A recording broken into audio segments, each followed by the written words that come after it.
listening to 7 Million Bikes, a Vietnam podcast. My name is Neil Mackay and I'm your host. This is Season 6, Episode 2.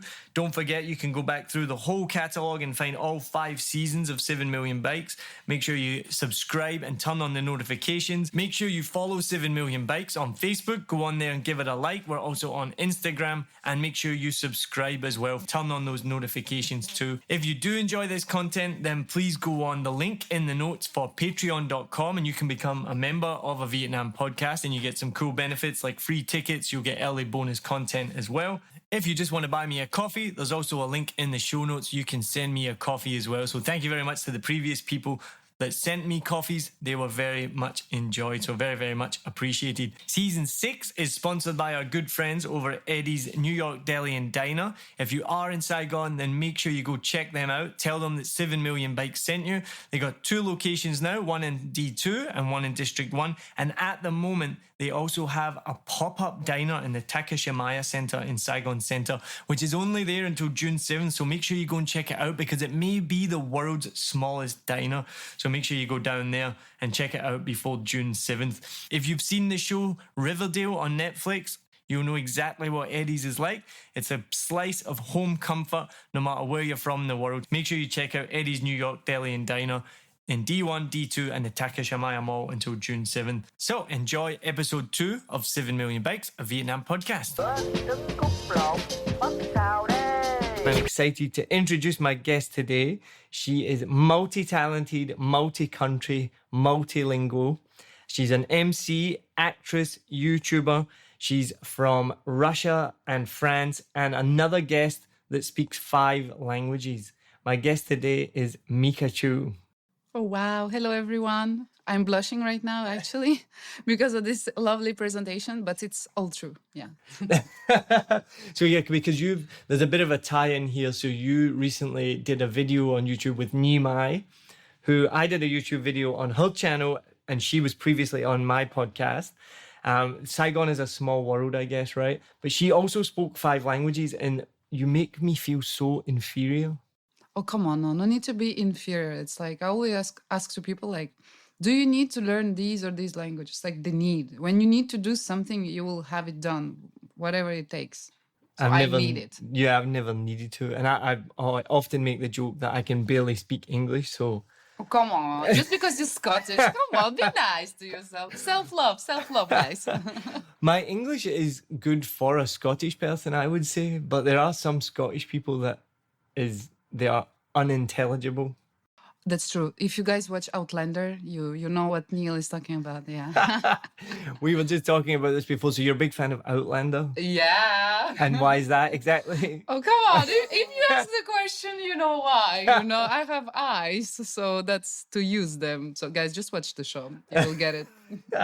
But it's mostly for females or people who like men, not females. And it's also good for English. Actually, it's very good for English to get to know other accents and other culture. Let's be honest. Like you get to have a little sneak peek to Scottish culture. So you get to be called Sasnak.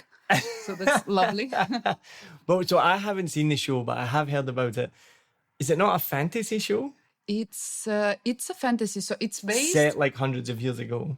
Yes. So I don't know if that's an accurate portrayal of Scottish culture then. It's because it shows like the society now and also like 200 years ago. Okay. Yeah. There is a time gap in the show. So what's now and in Scotland 200 years ago. So they do talk about some battles that took place in Scotland. And the main character is just really hot. I'm going to stop here. I'm blushing again. No, I heard this before years ago. A woman I worked with, she's like, have you seen Outlander? It's so good. I watch it all the time. And I was like, no, I haven't seen it. She's like, it's set in Scotland. The guy's always got his top off. He's so sexy. True story. There you go. All right. Anyone who's into hot, sexy Scottish guys, please watch. Yeah, don't look up me. Look up Outlander. Now, so I said you're multilingual and multi-country. So you're born in Russia and brought up in France. Wait, I was born in a city called Nakhodka. It's near Vladivostok. Maybe you guys, it's at the end of the Trans-Siberian. So it's close to Japan and it has a border with China. And at the age of 8, I moved to Siberia to live with my grandmother. And then at 10, I met my mom in France and we started to live in France. in southwest near Bordeaux, very good for wine. I studied in Reims, which is good for champagne. So as you can see, I love alcohol. There's a common theme here coming out. So yeah, and then I went to China for studies for a few months, and I ended up coming to Vietnam for an internship. So that's a brief history of my journey, guys. And I never realized until recently there's quite a connection between Vietnam and Russia, right? Huge connection between Vietnam, Russia, and Vietnam, France, actually. And I guess that's just my kind of, not ignorant, but I just didn't realize that until I moved here. And then it makes sense once you realize, but I think when you're from like, you know, the West or Europe, you don't really think of Vietnam and Russia being so connected. And then you go to Nha Trang and then you're like, Actually, you know, I know my mom always told me that when she was a child, there used to be a lot of like campaigns to give donations to Vietnam after the war. So in Russia, yeah, we do know a lot about Vietnam because also in my hometown, there's a lot of Vietnamese from the north. And yeah, it's something we are aware when you come in from Russia, but from a French side, actually, Vietnam was totally like underrated because we are not learning anything about the war, anything about history, except if you go into like historical fields. now I've noticed already that you're answering in French when I ask you. You're saying we or we. So what? And I've asked people this question before. When people are multilingual, it fascinates me because what language do you think in, and what's your natural language to speak in? You know, I would say depends the topic. Some things I try to think them in French. Some when I really talk with myself, it's in Russian. But if I have a long shooting in Vietnamese, I go home and I still hear the voices in my head. So I continue to think some stuff in Vietnamese. And sometimes I'm having a conversation in English and I don't remember some words in English, but I remember them in Vietnamese. So it's really like a organized mess. Let's just put it like that. When you speak many languages, you have like many drawers. So sometimes you open one, you put another back. So it's really nice. It's good gymnastic for your brain. That's a good way to put it, like different drawers. Because yeah, and I've mentioned this before. I know a couple of people here who are French Vietnamese and brought up in Vietnam, and between the two of them, they're like best friends. And when they converse, they basically speak like Viet French or Viench. I don't know, what can we call this? Where it would be like their own language almost, because it could be one sentence made up of both languages. Actually, when I was living in France with my mom, we used to do a lot of Rush French, like mix the words. So we had our own dialect. So I totally understand. Yeah, you get that. So what are your 5 languages then? Okay, so I hope you guys are listening very carefully. So far you understood that I do speak French. Russian, obviously. Well, English, I hope you understood it too. Good. I also speak Vietnamese. Xin chào, các bạn. And the 5th one is Spanish. The 5th one is Spanish, but I don't practice it that much. But when I start to practice, it's come back like super fast. Yeah, right. I love it. Can you give a sentence using all 5 languages in one sentence? That's lovely. I love this kind of stuff. Okay, so I just mix. I Go just on. say some stuff. Okay, let me improvise on 3, 2, 1. Well, good morning, everyone. I hope you're having fun listening to 7 million bikes. Les amis, j'espère que vous passez un bon moment, que vous profitez de cette podcast, parce que moi, j'ai beaucoup de fun. Voilà.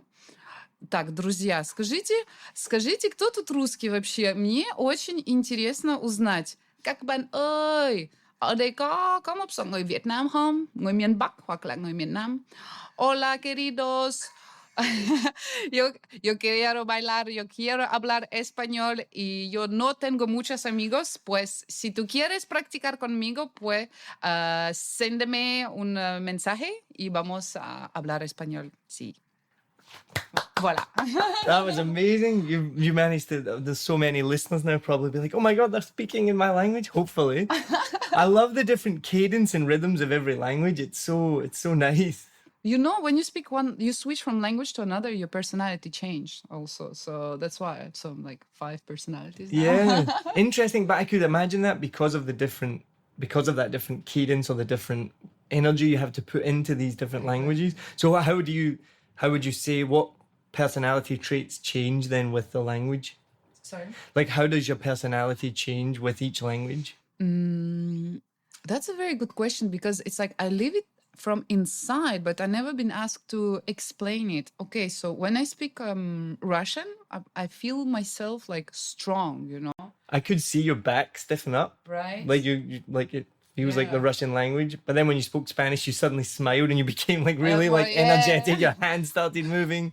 Body language. Yeah. So French, it's more soft. I would say very soft. And I would say the biggest difference, like when you master a language, like you start to feel the words. It's like you don't need to translate them. You just like feel it before you get to know to the translation. And when I speak Vietnamese, I become much more, how to put it in English, like very like very sweet. Yeah, I'm very sweet when I speak Vietnamese. And English, I think I'm neutral. So far neutral, not too much body expression. I'm still keep myself together. But yeah, Vietnamese, I'm more like drama. More Right. drama, really drama. And do you think that comes from the tones because you have to put more drama into the language to produce the tones? Would that be correct? Actually, I just think it's me. I like to play, you know, whatever, like if I shoot or if I'm outside, it's just like I play in my own role, you know, every time. So I like to play it in different languages, but it's always like different parts of my personality that comes up. So we talk about this on the podcast a lot, probably too much, about speaking Vietnamese, and nearly 90% of the guests I interview can't speak Vietnamese. Cannot. So you and Nam Den, who you obviously work with as well, are two of the few that can speak Vietnamese, and not only speak it fluently. But Nam is better than me. Oh, okay. He's been living here longer and he's much better than me. So, nhưng mà không sao các bạn ơi. Micka Van biết nói tiếng Việt mà. After my interview with Nam Den, I just kept saying, "Oh, rồi ơi." You keep saying that. He loves that one, right? Yeah, that's stuck in my head now. So it's impressive that you speak Vietnamese. I've been talking about this on stage as well when I was doing comedy this week, that you know, the Vietnamese language with the tones, I think it means that you have to, and correct me if I'm wrong because I don't speak it. Please. I can order coffee and that's about it. Please order for the audience. No. I'm sure you guys are curious. No. I'm curious. Come on. Cho tôi cà phê sữa đã ít sữa. See, it's so bad. That's so cute. It's so patronizing. Like, it's like, you know, like I've been told that it's like a teacher who is explaining to a young kid, cho tôi cà phê sữa đã. It's like, it's so cute. See, I don't have the confidence or the skills to do even the way you pronounce It's it there. gymnastic. But that's not even just for Vietnamese. That's any language. I studied French for like 7 years in school, and I don't Tu speak. parles français? No, I don't speak French at all. Sois pas timide, tu parles français. Je ne comprends pas. So I don't know if it's because I've got this quite a strong Scottish accent that for me, the kind of linguistical gymnastics to then be able to do these tones or the cadence or the rhythm for any language, for me it just feels very difficult. And I guess even what you said there about you feel like you're acting almost, did you say that, with each language? Yeah. And I'm not a natural kind of actor or anything like that, so I think I've got this thing that holds me back, that I can't fully let it gush out to try and do that. I would say maybe you're also afraid of making mistakes. That's what most people are suffering from when they're learning languages, especially Vietnamese. It's really frustrating. Let's just say it honestly. When you start to learn Vietnamese, you are facing a lot of problems. Like, you want to practice, you want to say a few sentences, few words, and people don't understand you because most of the time we just say like café or like ly, but people will be like, ly, like what you want to say? You want to say glass? You want to say like ly for Lisa, for reason? Like, what are you talking about? So you always need to put context behind your words. So if you tell me your sentence like cho tôi cà phê sữa đá, like everybody will understand because you say give to me a glass of coffee. So you put it in a context, so it's easier. And that's the most important thing in Vietnamese, at least. And the second thing is like, don't be afraid of making mistakes. I make plenty. Like the other day I was shooting for VTV3 and I was explaining like the difference between France and Russia, why in France people like don't want to get divorced. I was really deep in my conversation. And at some point I realized like instead of saying like sentence, people do not want to share property. I said people do not want to share seafood. And everybody was looking at me like, what? Have you been smoking something, drinking something, girl? And it was like the last episode we've been shooting for like 12 hours. And I was like, Fab, người ta không muốn chia sẻ hải sản. Yeah, tại vì hải sản, blah, blah, blah. They were like, what? Oh, no, sorry.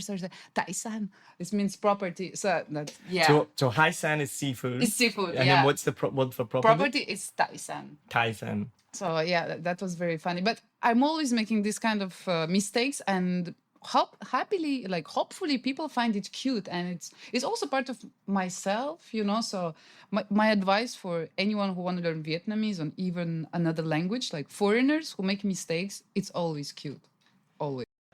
It is, but the thing is, I find here in Vietnam, and I know that nobody means offense, but they laugh at you when you try and do it, and maybe because they think it's cute.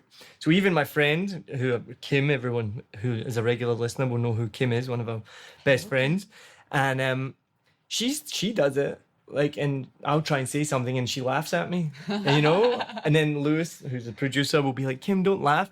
And then that happens in general. Like, I remember we were somewhere recently up north and I just tried to ask for a couple of beers, you know, like, oh, a high beer, that was it.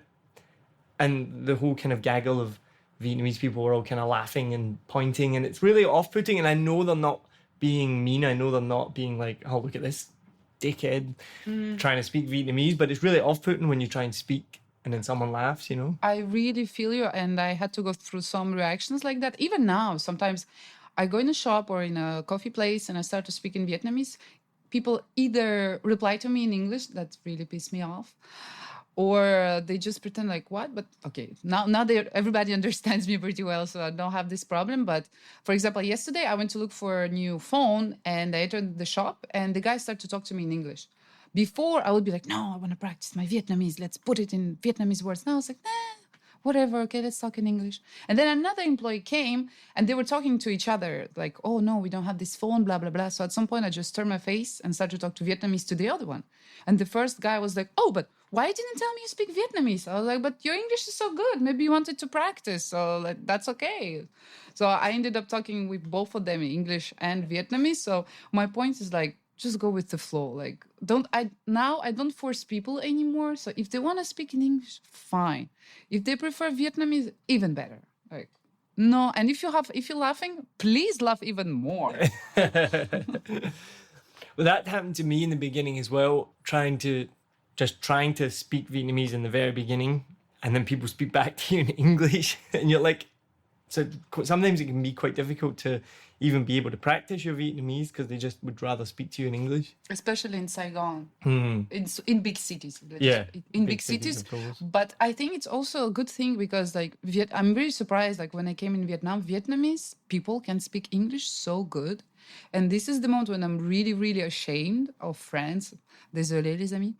Because like we learn English since the age of 10, and eventually like nobody can practice English because everybody is shy of their French accent, you know, so everybody just keeps speaking in French. Whereas here people really make the effort and they want to integrate, they want to open to the world. So it's amazing. And I've been here nearly 5 years, and the difference I've seen in that time, the amount of people that can speak English in Saigon is incredible. 5 years, you really need to go to school to start to learn Vietnamese. Oh, stop it. I know, I feel bad.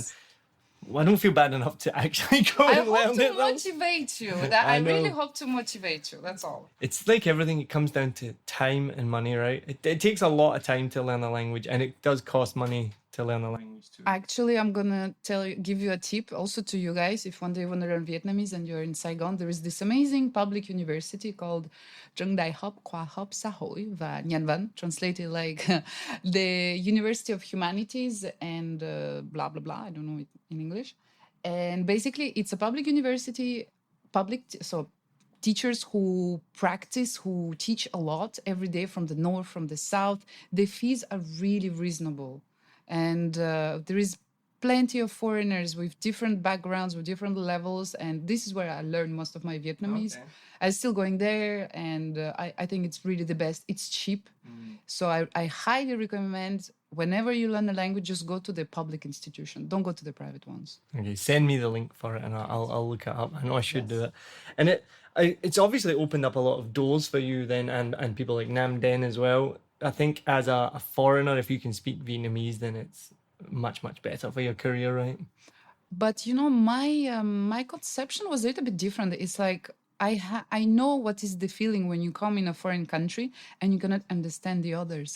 Like I will always remember when I first came in France, I wanted to play with kids and I could not because they were not understanding me. But this is where I discovered like being a foreigner has an advantage because I got the attention of the others. And I was like, when I will start to speak French, it's going to be even better. And eventually it turned out true. And I started to also learn a lot about literature. I'm a big fan of history, philosophy, psychology, whatever. And when I came in Vietnam, I was also like thinking, okay, this is another country. I am here. It's me who has to adapt to the country, not them. It's amazing that people speak really good English in Vietnam, like different from China. China is really bad for that. But I am the one who want to learn the language. So I need to invest time. I need to invest money, energy into that. And it pays off. It pays off very, very well. It's an investment. And I'm really glad I made that choice and I'm still learning. I'm still far from being like that fluent, but it's a choice. And when you start to learn words, you understand people around you, understand their psychology, why they do certain things, why they're not doing others. So you get closer to each other. Just say it's the truth. You get closer. One of the reasons why I haven't learned Vietnamese, and I think it's probably common for a lot of expats, is I never intended to be here this long. But now you've been 5 years. Yeah, but it sneaks up on you. So the first year was we actually only came for 6 weeks, my wife and I, and then 6 weeks turned into a year. So we weren't really going to learn the language in a year. Then a year turned into 2 years. Then 2 turned into 4. Then the pandemic hit. 4 has turned into 5, and now we'll be here for the. So you were gonna be here. You will stay here, right? Well, this is a common question that I ask a lot of guests, and even we talk with friends. I think most expats don't know. I've not met any expats who are like, I will be here for the next 10 years or 20 years, or even interviewed in the last season Edith Jarado who was French, and she'd been coming here on and off for 40 years. And even when I asked her, will you be here forever? She was like, I couldn't answer that question. So I think that also holds people back as well. I also spoke to someone, this was last year, and they made an interesting point. They said, it's so difficult to learn a language, right? Like time and money. If I'm going to learn a language, I would learn something more useful, like Mandarin, So I'm not saying that's a correct opinion, but that was their opinion, which was kind of like, if you're going to learn a language that's going to be a more applicable worldwide, then you could see, like, if I'm going to invest my time and money into one language, then that would be more beneficial, That's actually a very good question, very good topic, because myself, I've been in China. So I've been also studying Mandarin for 6 months. But for my career path, I realized in China, there is actually a lot of foreigners who do speak Chinese because it's easier. I find it a little bit easier, but it's just not my cup of tea. My point is, my uncle actually is fluent in Chinese. I hope you're listening, uncle.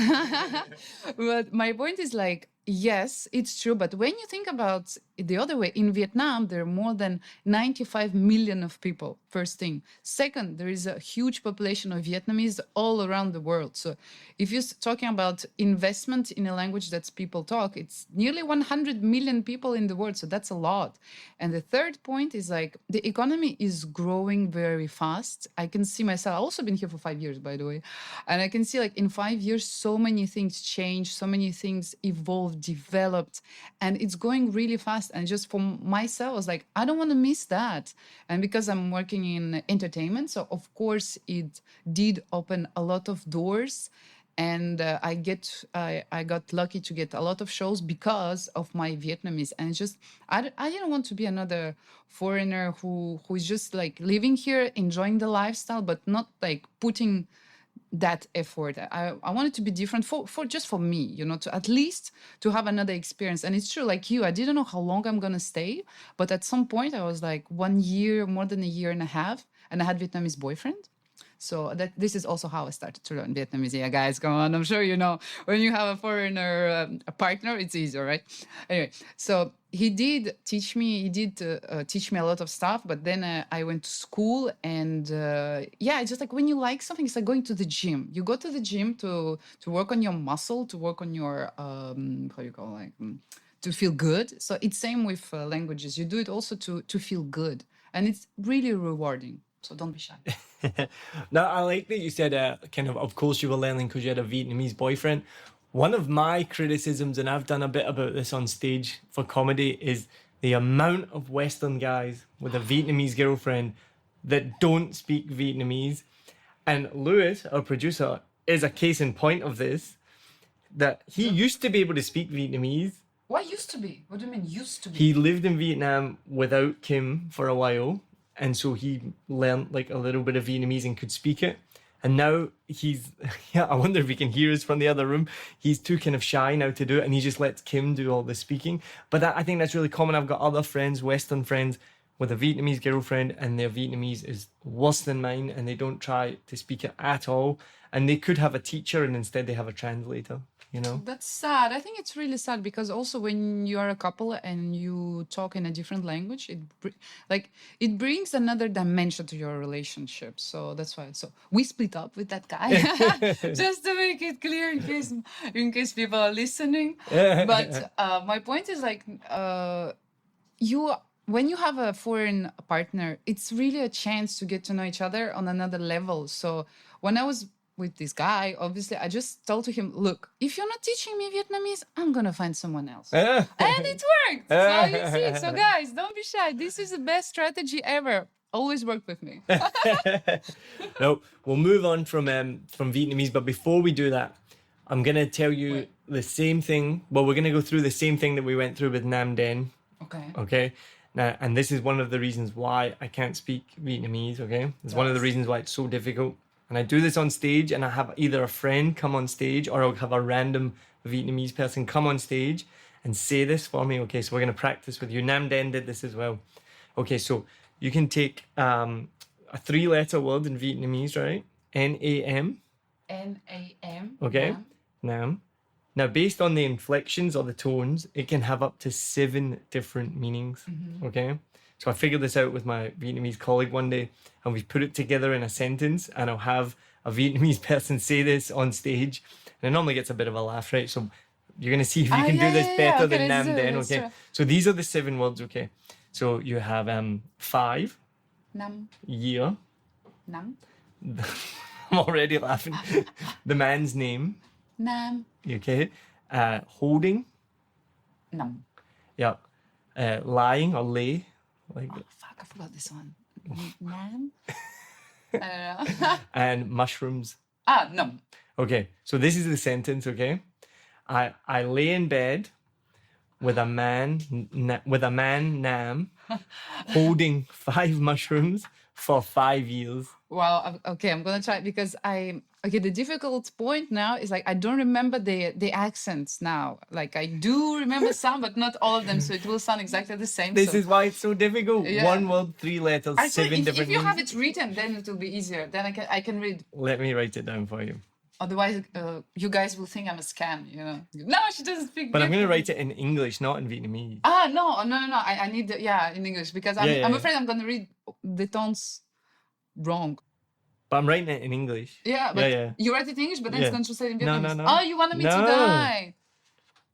I thought you got... No, we're not doing that. This is testing your Vietnamese. Okay.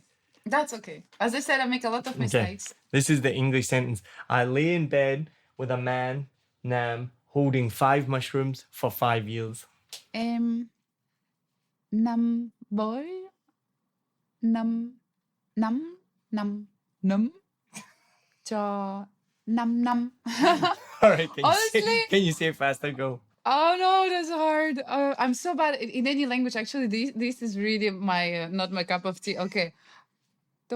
Em 5 với 5 cho Nam nam. No, actually, it's so messy. It's really bad. Well, It's not my best. we'll put in I'll try and put in the clip of Nam Den doing the same thing. Nam is better. Nam is gonna laugh at me. Yeah. It's much better. Tôi đang nằm trên giường với một người đàn ông gọi Nam. Anh cầm 5 cái nạm trong 5 năm. One of the things we talk about a lot on this show is how difficult it is to speak Vietnamese and how few foreigners speak it. One of our listeners has recommended Yuli, an amazing Vietnamese teacher here in Saigon. If you want to get in touch with her, her number and contact details are in the show notes. She has 3 years of teaching experience, offers private or group Vietnamese classes, and they're tailored to suit the topics that you want to learn about. Her lesson content is unconventional and all self-created.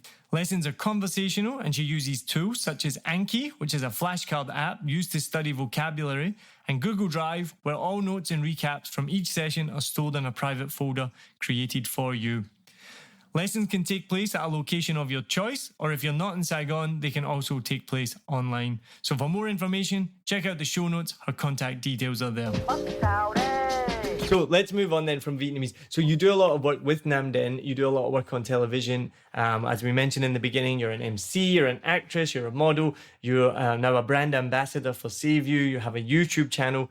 Tell us a bit about how this has all happened then. How you're asking me how I came into entertainment? I guess so, yeah. In Vietnam. Okay, so we should back up a little bit. So when I was in France, I used to study about business and at the same time about literature, philosophy, geography, these kind of things. And I was really passionate about drama. I love to play drama. I love to play on stage.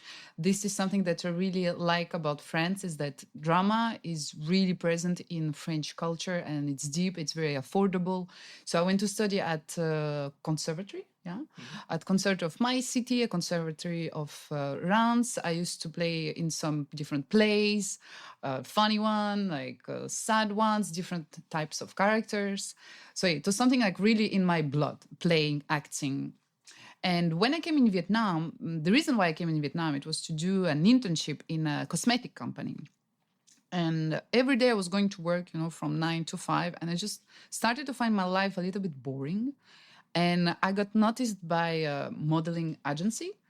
It was Elite agency that noticed me on Bui Vien. Yeah, I like it. I didn't even think of that, but you do have to make that clear because there's probably lots of modeling agencies, air quotes. Yeah, and in Bui Vien, the reason why Neil is laughing, because Bui Vien is literally the street where you go to get wasted in Saigon. So long story short, they did notice me. I did start to do like some nice jobs, actually, some nice stuff. And it was my dream, when you're a girl, you're young, you're not so confident, you want to do modeling. So I did have some modeling experiences and beauty contests back to France. And I was like, wow, maybe this is my chance, to go in that industry. So I started doing modeling for a few months. And at the same time, I started to learn Vietnamese. And the reason, the beginning was I had the opportunity to shoot a big show for HTV 7 or HTV 9, I don't remember, with my mom. Big show with my mom and one of my closest friends in Vietnamese. And I didn't know, but the MC on stage is someone really famous, now even more. His name is MC Chang Tang. And with another MC, her name is Visa, yeah. So it was a dating show. And even though I was learning Vietnamese for 8 months at the time, I was able to talk, to put some jokes. And at the point, the day after, I got not millions, but thousands of followers that I didn't have the day before. And when we were going in the street, me and my mom, people recognize us. Yeah, so that was wow, okay. That's interesting. And I remember I had a lot of fun, even though I basically understood maybe 10% of what was going around. But I was like, wow, this is something I really like. And as I said before, it was something acting has always been in my blood. So I just put a lot of efforts to learn more Vietnamese. And naturally, I've been contacted by other channels, other YouTube channels, TV channels, advertisement companies. And I just started to do some traveling shows, some cooking shows. I also did some shows in English as well. So it just went naturally for me. And the reason why I also want to encourage everyone to learn Vietnamese is that now speaking Vietnamese is a huge trend. So I also been contacted to do a show where we are a group of foreigners and we just discuss different topics, just like this podcast, basically, but it's filmed and it's on national TV, on VTV Free, if you guys are curious. It's called Nhapza Tui Tup. And it's broadcasted every Friday. So it's amazing to see that now it's really in Vietnamese culture. And it's really, I hope it's encouraging people to work. So for me, getting to go on national TV every Friday at the golden hour, that was like, okay, now things are starting, guys. That's awesome. And that's one you're doing with Nam Den, right? I've seen you post this on Facebook on your stories and things like that. No, that's something different. No, with Nam, so we did a collab, me and him. He did a collab for my YouTube channel where I do review about food. And I did a collab with him on his YouTube channel where I make him visit this lovely French restaurant which is doing like crepes in Brittany called La Crêperie, if you guys want to eat sometimes. Very nice. And no, he didn't go on that show. I recommended him, Nam, like, you didn't listen to me. You could have been one of us, but now you're staying at home and you're rotting at home. But no, we do some other things. No, not other things together. We do some shootings together. No things. Oh, anyway. But but yeah, the show is with people from... Yeah, I do blushing, but no, we don't do things together. Okay, I'll stop that. Shootings. We do other shootings together.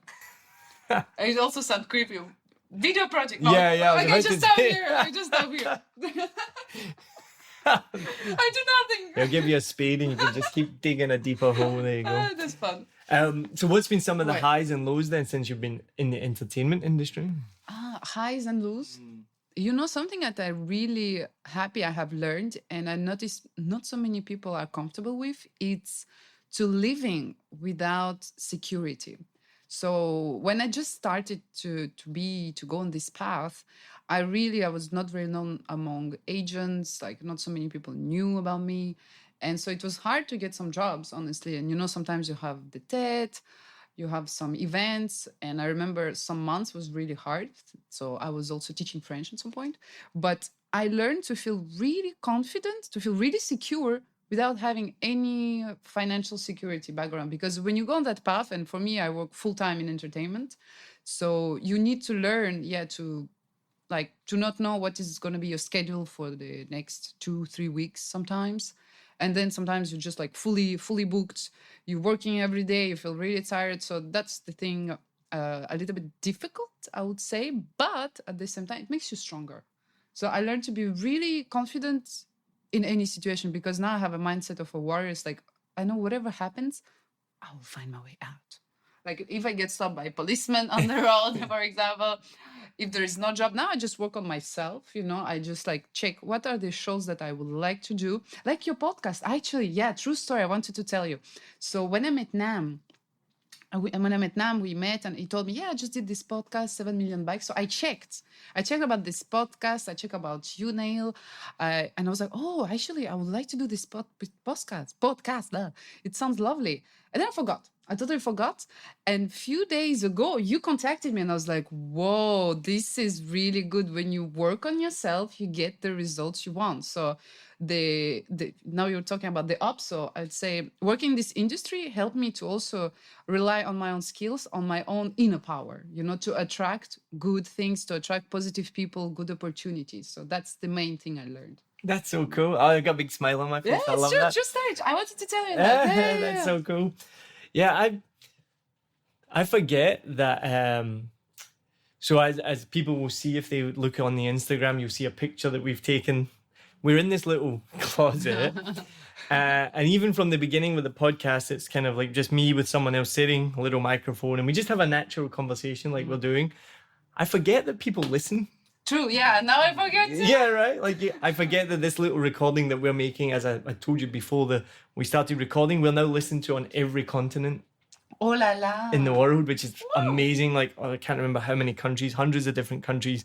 We've just went over 15,000 downloads total, which is... Oh, congratulations. Yeah, thank you. I remember seeing the first episode and it went to 10 downloads, and I'm like, wow, 10 people have listened to it. So honestly, in the beginning was 15 was was like, oh my God, 15 people have 15,000. It's another 1 level. 5, yeah, 15. And I was like, wow, now it's over 15,000. And then so when someone like yourself said, oh yeah, I've already heard of you, that always kind of like surprises me. I'm like, oh yeah, I forget that like this thing is out there. And I had it recently over Christmas. I got recognized for the first, and I think the only time, the first and only time, my wife and I were at like a little Christmas stall buying some cookies, and then this girl behind the counter was like, oh, you're Neil Mackay. And I was like, I froze.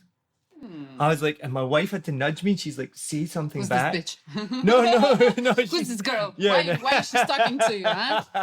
That would have been funny, actually. But no, she didn't. She was using like, you need to say something back. Like, say hello. And I'm like, hello? Oh, yeah, that's me. Nice to meet you. Like, and so that kind of caught me off guard. That's lovely. That was quite cool as well, though. So yeah, no, it's good to have you on. So what's next for you then? So unless like other people's in Vietnam, I feel that I'm going to be here for a little while first. Second, I really want to go as far as I can in the entertainment field.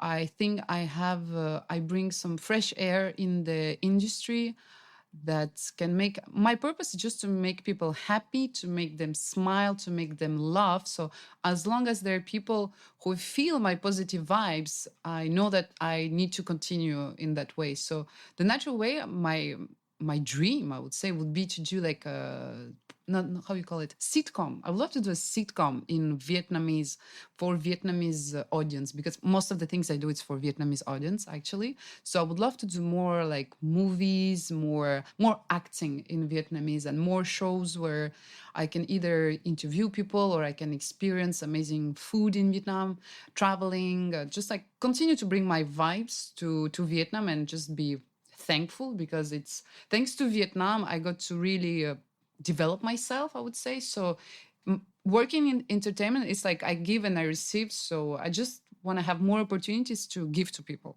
honestly, in different areas, whatever it is. Now, this question is going to just showcase how ignorant I am to the country that I live in. Does Vietnam have sitcoms? They do have, I mean, I call it sitcoms. They do have TV shows. Some I watch them. Like, I know they have TV shows. I mean, not TV shows, sorry, series, yeah. And I know they have like loads of kind of dramas because I see them. Yeah, that's what I say. Yeah, but actually, a sitcom is like a very kind of. I was having Friends in my head. I've got Friends in my head. I'm a massive Friends fan. Me too. Yeah. So my dream would to do a sitcom like Friends with a character a little bit like Rachel or Monica. Something that I would love to do it. So I haven't. Well, it worked for How I Met Your Mother. They basically just did the exact same show as Friends and got 10 seasons out of it. Yeah. It's not Friends. You know, if you're a Friends fan, you know Friends is Friends. But yeah, they do have some. It's like it's very cheesy, you know. But I really don't mind. It's like, I think it's fun. It's part of the culture, you know, all this like drama, no, crying and yelling. I think it's that. It's like very, like in Greek society, they used to have the plays, very dramatic, very like violent for cleansing the people. Yeah. So I don't mind to do like some crazy characters and so on. So no. It would be funny if you just did like literally took Friends and duplicated it in Vietnamese, like not even change anything, like have it set in a central Cafe Suada, the same set, the same everything, just change the actors. Actually, that's a good idea. But you know, you've been in Vietnam for too long. If you think like just stealing someone else's idea is a good idea. Something that I did, something that you can lead this part. Something that I did for real is that before I started to learn Vietnamese, one day I opened up TV and I saw a video clip, and I was like, "What is this language?" And I asked the person next to me, and they said, "Oh, this is Vietnamese." And the singer was Santum MTP. If you're Vietnamese, even right? You know Santum, right? TV, yeah. So I got obsessed by him. I was really like, wow, he's an artist. He's so good. And I was watching the clip of Lạc Trời. So then I went to discover all of his songs, like Chúng ta không thuộc về nhau, Em của ngày hôm qua, whatever. And at some point, I wrote a script. So I did a short movie just about him. Yeah, just about Santum MTP. What are you, like a 12-year-old girl? He inspired me. He really inspired me. So I did. You can watch it. Actually, it's 5 minute short movie that I wrote. I play in it, and I produced. You know, It's a small creation because I never really shared. Like it's on YouTube, but I'm very shy about it. But it's quite good. Actually, JC Peterson, if you know him, he's a journalist. So he was like the guest star on there. He had like a small part. So no, I mean Vietnam is also good, not only to copy, but also to inspire us artists to create. Voila. There we go. I'll make sure I look that up. Now, we'll move on then to the final questions that I ask everyone at the end of the show. And we're into season 6 now, so we've got a new set of questions, okay? Sure. Now, the first question is, in Vietnam, a recent trend that I've noticed is obviously now as it's becoming wealthier, there's more cars on the road. This is 7 million bikes, but there are still, I think there are now over 8 million bikes in Vietnam, but they're becoming a lot of cars as well. So there's a lot of, how we would say, gaudy looking cars. People have so much money that they've decided to have cars with very flashy bling bling type of exteriors, which is very different to where I'm from. Cars normally are like red, white or blue. They don't really normally stray too much from that. So what's the craziest car that you've seen here in Saigon? Actually, I've been working for Ho Chi Minh Motor Show for 3 years in a row. So I've been modeling there for like Lexus and Chevrolet. And so I saw very beautiful cars next to me. But the craziest one was one day I went out next to Mastery and I saw this super fancy, I forgot the brand, but like pink sport car. And that was very surprising because like, okay, so you're probably a man, I don't know, because it was a manly car, like racing car a little bit, but pink. And I just stand like, okay, it just like took my breath away, literally. So I forgot the brand, but it was really impressive, like out of nowhere, like a sport car, like strong, wow, pink. This is exactly why I'm asking that question, because the same thing's happened to me. You see this car that's so nice, must have cost maybe $500,000, and it is just like, I'll be honest, hideous. You know, like bright pink or something like that. You know, like, in France we have a quote. It's like, for like, les goûts et les couleurs, ça se discute pas. It's like the tastes and the color we don't discuss. Basically, it's like everyone has their own opinion, something like that. So okay. Don't discuss. Yeah. See, I'm from a very opinionated place. Because I just think though, if I was in New Zealand where I lived before, or any Western country, and someone was driving down the street in a bright baby pink car, you'd just be like, "What are you doing?" People would judge. So I'm showing my judgmental side here. You are judgmental. You are. Now, my next question is: have you ever tried durian? Of course, I tried durian, and I really love it. Honestly, I really love it because it's very interesting taste. And okay, there is a legend about, oh, the smell is so bad. Nya, nya, nya. The smell is good, guys. The smell is good when the fruit comes from a garden, when you go to pick it up and you smell it. And if you're really unfamiliar with the smell, you feel uncomfortable. I know there is another technique in Vietnam. They're burning the skin. So it take off all the smell, because I did the shooting about that, so I experience it. So I personally really, really like durian. I know you cannot eat too much. It's not good for your skin because it makes you like hot. We say in Vietnam it's a hot food. We are cold and like medium and hot. So hot food, you need like mango. You also need to not eat too much.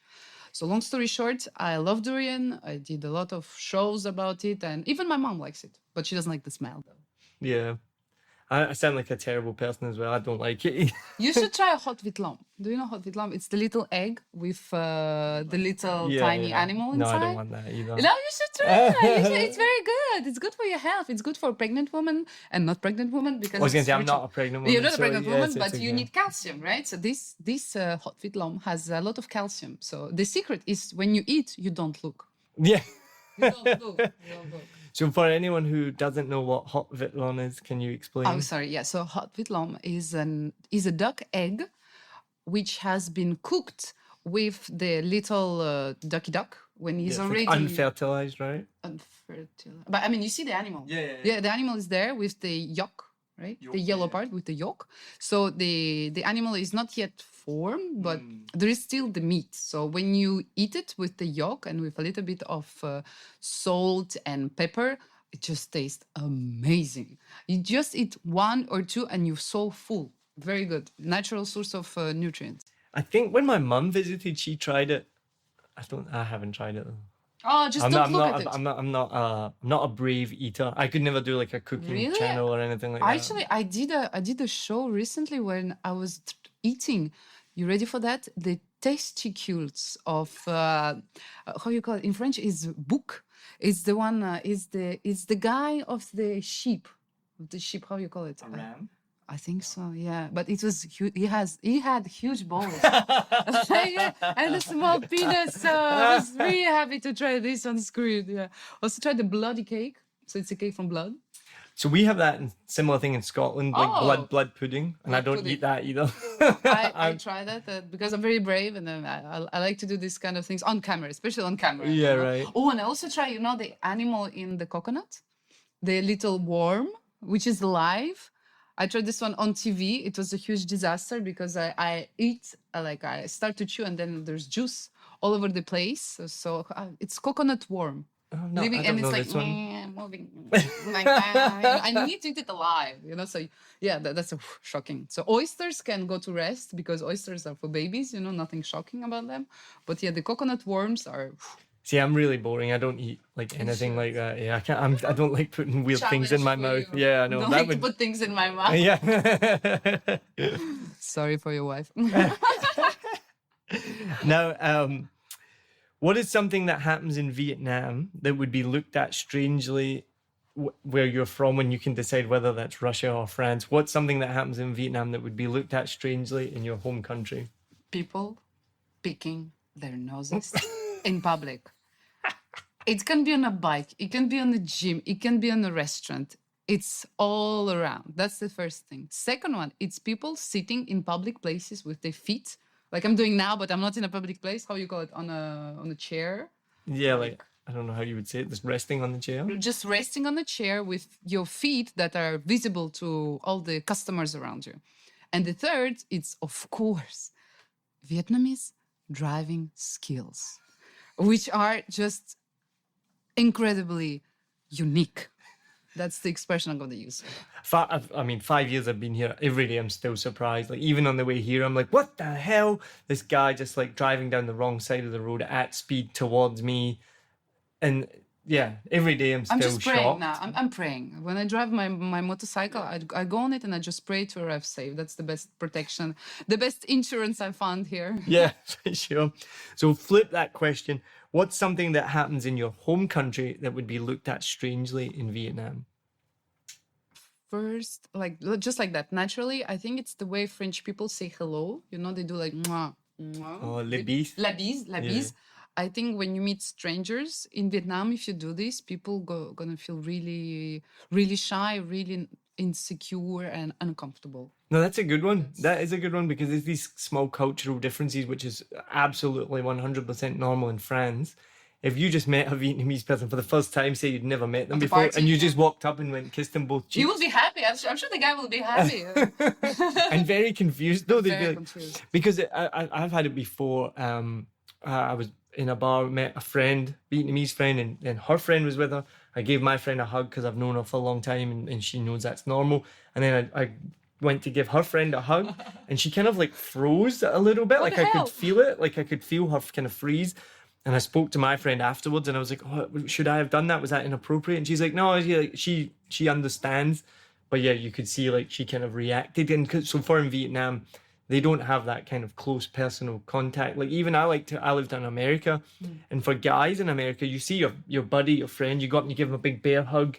How you doing? Good to see you, and you hug them. And I really like that. And then I went back to Scotland, and I did it to my friend.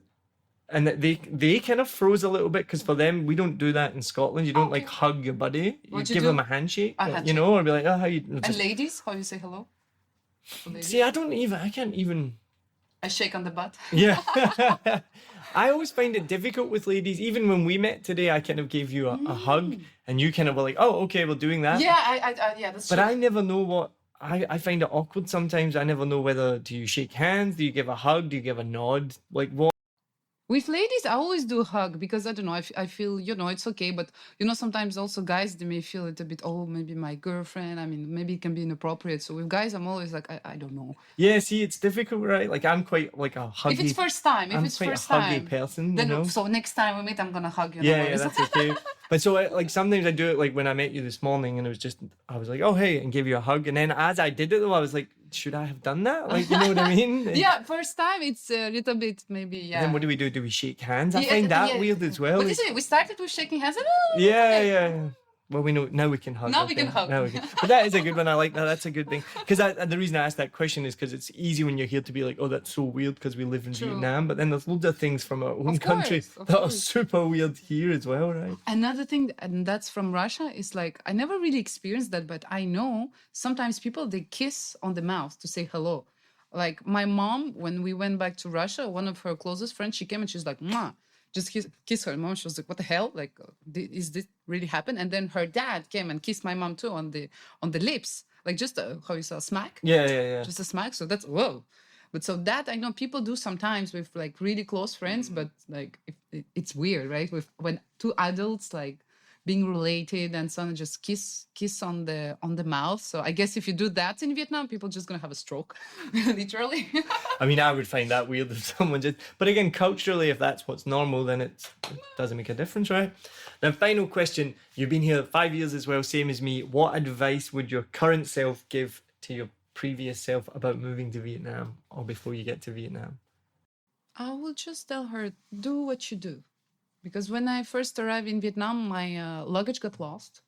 I got no friends. I just got a job waiting for me. I was really lost. I didn't like the city. I was like, ew, this is Vietnam. No, foo. I don't like. So noisy, so dirty. So, and eventually it turned out to be the best place ever, especially now, in these times when we cannot travel, we cannot visit our relatives. I just feel so lucky that I made that choice. So basically, if I had to send advice to my young me, like just go with the flow. Like really go with the flow, don't worry.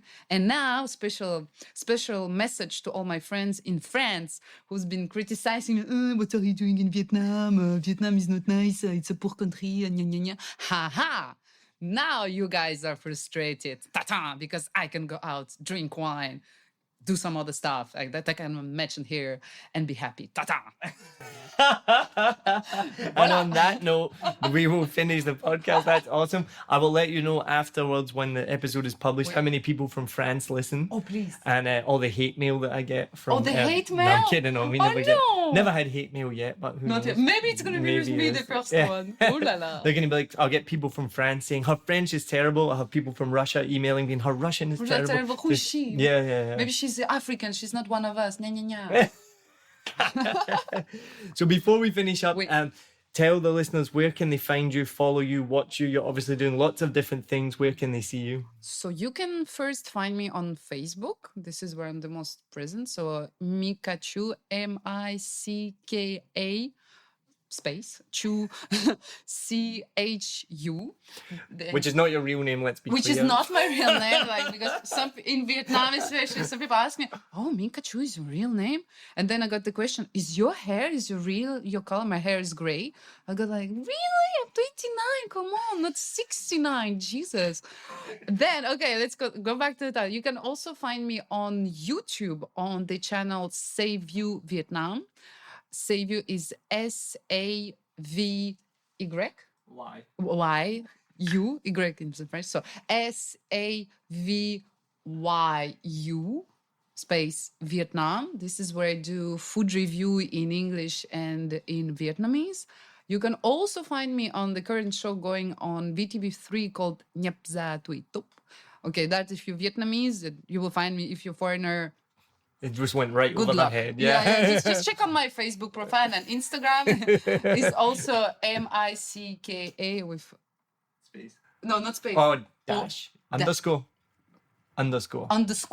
Chu _. But just find me on Facebook. It's easier. You find all the videos there. And I hope soon I'll be on TikTok. I need to start. Are you going to do TikTok? I want to do TikTok. Don't do it. Why? I want to do about different languages, Somebody said that I should think about TikTok But then I went to a thing recently. Do you know the age of the people that are on TikTok? Very young. Yeah, like Super young. yeah, super young, and that's not my audience anyway. Yeah, but it's maybe you can explore different parts of your personality, your Well, now acting. Instagram has added Instagram Reels. Have you noticed this? Yes. Which is basically just TikTok on Instagram. Oh. So when they added that, I was like, oh, sweet, I don't need to do TikTok. I see. I did a couple of Reels, and they seem to be quite good. They're good, huh? Oh, okay, I will try. But no, TikTok, actually, everybody tells me I want to do one like about dancing, a little bit sexy, and one maybe like about languages, actually. I'm curious because, sad reality, guys, it's like when I put a picture of me in bikini, I get so much likes. Well, funny that, right? Fuck. That's so strange that happens. Yeah, I know, but that's so frustrating. So I'm like, okay, maybe I need to do videos of me in bikini speaking Vietnamese. Combine both. Well, I mean, yeah. Use intellect and body because I do exercise a lot. So at some point it's like, I want to show my muscles. But yeah, so maybe that's the next trend. Oh, absolutely. I mean, even when I put a post on Instagram, Naked. oh, that would be the least amount of likes ever. If I have a picture of me with my wife, who's drop dead, stunningly beautifully gorgeous, and I'm biased, but she is. That will get the most reactions. When you put a picture of your wife. Yeah, because she's so stunning. Advertise your wife. I do. Advertise more. I totally use her. Use her. Yeah. No, I did as well. I remember I did a Facebook advert which had, for the podcast, Right. which had female guests in the picture, which wasn't done by like design. It just happened to be that the guests were female, so they were in the advert. And then you could see on the insides that it was like 75% of the clicks were from men. Which was like unusual because normally it's like 50-50, But as soon as you put a female on it, all the men are like, "Oh, I'll click this. I will give a picture of bikini so there is more. We will see how many people listen Can we to make this podcast. the most listened to episode? Okay, we'll do it. I'm sure it's gonna work. I'm sure. We'll do a test. All right. This has been awesome. Thank you so much for coming on, Micka Chu. It's been amazing to get to know you, to meet you, and hopefully we'll do some work together in the future again soon. Thank you, Neil. Thank you, guys. It was a pleasure to be with you on 7 million bikes. I really hope it's not going to be the first and last time. I'm sure we're going to have some more projects to go. So it was really a pleasure. Awesome. Thank you. Thank you. Season 6 is sponsored by our good friends over at Eddie's New York Deli and Diner. If you are in Saigon, then make sure you go check them out. Tell them that 7 Million Bikes sent you in D1, D2 and the Takashimaya Mall until June 7th. Thanks very much for listening to this episode of 7 Million Bikes, a Vietnam podcast. Don't forget to subscribe from wherever you're listening from right now. Turn on the notifications as well so you never miss an episode. If you're new to the podcast, make sure you go back through. We got 5 seasons of amazing guests that you can listen to their stories as well. Please get in touch. I always love to hear from our listeners. It's one of the best things when I wake up in the morning and I open up Instagram or Facebook and I've had a message from someone telling me that they've been listening from America or Australia or anywhere in the world. So please let me know where you're listening from, or Vietnam as well, obviously. I always love to hear from people. I want to give a massive thank you again to our Patreon members, Brandon Thompson and Zion Johnson. If you do enjoy this content, you can support 7 Million Bikes of Vietnam podcast on Patreon. The link is in the show notes. You can become a member of a Vietnam podcast and get access to exclusive member benefits like free tickets to comedy shows or even a free 7 Million Bikes t-shirt as well. So check that out in the show notes, as I said, and you can also buy me a coffee or a beer if you want on coffee.com. So make sure you check that out. So thanks again for listening. Really hope you enjoy season 6 and you can stay tuned for the future episodes. Cheers. Hột gà nướng, hột vịt lộn, hột vịt sữa, trứng cút lộn, bắt xào đây. Bắt xào đây.